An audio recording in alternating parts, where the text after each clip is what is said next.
Assalamualaikum warahmatullahi wabarakatuh. Saya Reva Haka Muhammad akan menjelaskan sedikit tentang sejarah berdirinya Daulah Utsmani. Oke, langsung saja.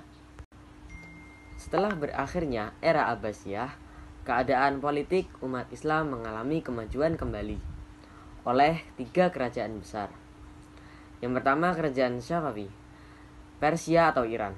Kedua, kerajaan Utsmani yaitu Turki. Ketiga, kerajaan Mughal, India. Dari ketiganya, Turki Utsmani adalah yang terbesar dan terlama. Pendiri kerajaan ini adalah bangsa Turki dari kabilah Oghuz yang mendiami daerah Mongol dan daerah utara negeri Cina yang dipimpin oleh Sulaiman. Sulaiman mengajak sukunya untuk menghindari serbuan bangsa Mongol yang menyerang dunia Islam yang berada di bawah kekuasaan dinasti Khawarizm. Sulaiman dan anggota sukunya lari ke arah barat dan meminta perlindungan kepada Jalaluddin, pemimpin terakhir dinasti Khawarizm. Di Transoxiana, Jalaluddin menyuruh Sulaiman agar pergi ke arah barat. Nah, dari perjalanan ke Asia Kecil dalam rangka menghindari serangan Mongol tersebut, rombongan Sulaiman mendapat kecelakaan. Mereka hanyut di sungai Efrat yang tiba-tiba pasang karena banjir besar pada tahun 1228. Nah, akhirnya mereka yang selamat itu terbagi menjadi 2 kelompok. Yang pertama ingin pulang ke negeri asalnya, dan yang kedua itu ingin meneruskan perjalanannya ke Asia Kecil. Nah, kelompok kedua ini itu berjumlah 400 kepala keluarga, dipimpin oleh Ertugrul yang merupakan anak dari Sulaiman. Mereka mengabdikan dirinya kepada Sultan Alauddin II, penguasa Seljuk yang pusat pemerintahannya di Konya, Anatolia, Asia Kecil. Di sana, mereka di bawah pimpinan Sultan Alauddin di Konya. Saat Mongol menyerang Sultan Alauddin di Anggara, Ertugrul membantu mengusir Mongol. Sehingga berkat jasanya itu, Alauddin memberikan daerah Eskisehir dan sekitarnya. Ertugrul mendirikan ibu kota bernama Sungut. Di sana lahir anak pertama bernama Utsman. Ertugrul meninggal pada 1288 Masehi dan ia mendeklarasikan dirinya sebagai sultan. Nah, pada tahun 1300 Masehi, bangsa Mongol menyerang kerajaan Seljuk dan Sultan Alauddin pun terbunuh. Kerajaan Seljuk pun terpecah-pecah dalam beberapa kerajaan kecil. Lalu, Utsman menyatakan kemerdekaan dan berkuasa penuh atas daerah yang didudukinya. Sejak itulah kerajaan Utsmani dinyatakan berdiri. Utsman mengumumkan dirinya sebagai Padishah Al-Utsman atau Raja Besar Keluarga Utsman pada tahun 699 Hijriah atau 1300 Masehi. Dalam sekian lama kekuasaannya, sekitar 165 tahun berkuasa, tidak kurang dari 38 sultan yang secara kekuasaan mereka bisa dibagi menjadi 5 periode. Ada periode pertama yang pertumbuhan dan perkembangannya kekuasaan disusul dengan perluasan wilayah hingga menyeberang ke daratan Eropa. Kemudian di periode kedua ditandai dengan restorasi kerajaan dan cepatnya pertumbuhan sampai ekspansi wilayah yang terbesar. Dan pada periode ketiga ditandai dengan kemampuan Utsmani yang untuk mempertahankan wilayahnya sampai lepasnya Hungaria. Kemudian periode keempat ditandai secara berangsur-angsur surutnya kekuatan kerajaan dan pecahnya wilayah di tangan para penguasa wilayah. Dan periode yang terakhir ditandai dengan kebangkitan kultural dan administratif dari negara di bawah pengaruh ide-ide barat. Terjadi modernisasi pada periode kelima. Nah, berikut ini adalah perluasan wilayah kekuasaan pada Daulah Utsmani. Yang pertama itu ke Eropa, dengan modal wilayah sempit di Anatolia Tengah ditambah dengan bekas wilayah Seljuk Rum.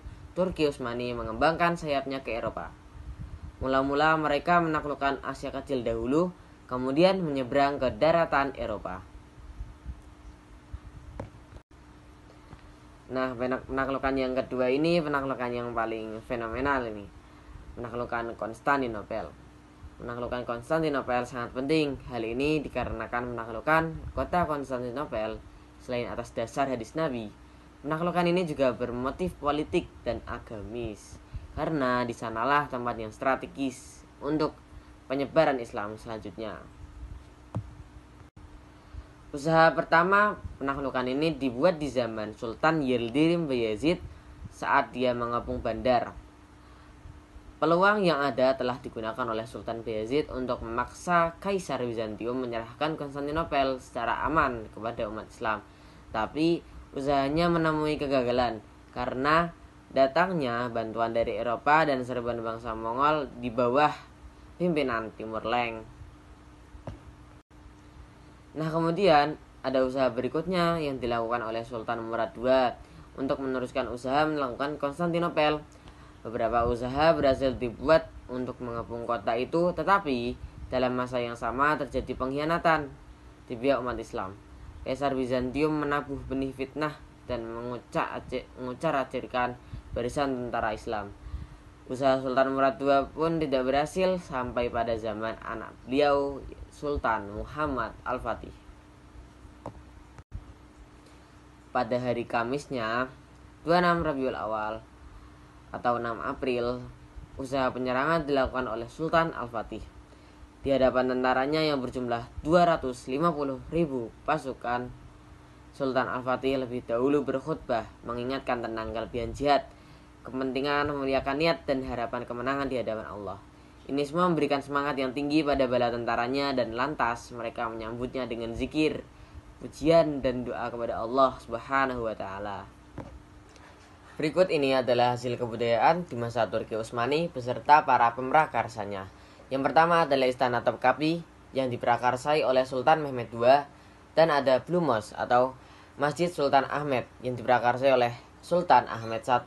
Kemudian ada Masjid Sulaiman yang diprakarsai dan dibangun oleh Sultan Sulaiman, dan Istana Dolmabahce diprakarsai oleh Sultan Abdul Majid I.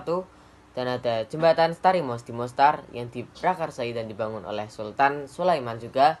Dan ada jembatan Mehmed Pasha Sokolovich di Visegrad diprakarsai oleh Mehmed Pasha Sokolovich.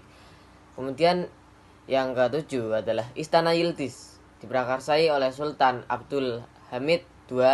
Dan yang terakhir ada Masjid Yeni diprakarsai oleh ibunda dari Sultan Mehmed III.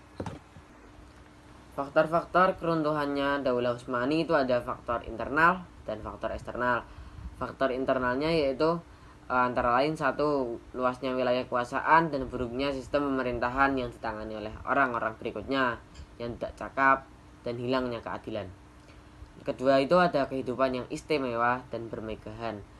Dan yang ketiga adalah merosotnya perekonomian negara akibat pemborosan harta, dan peperangan Turki mengalami kekalahan terus-menerus.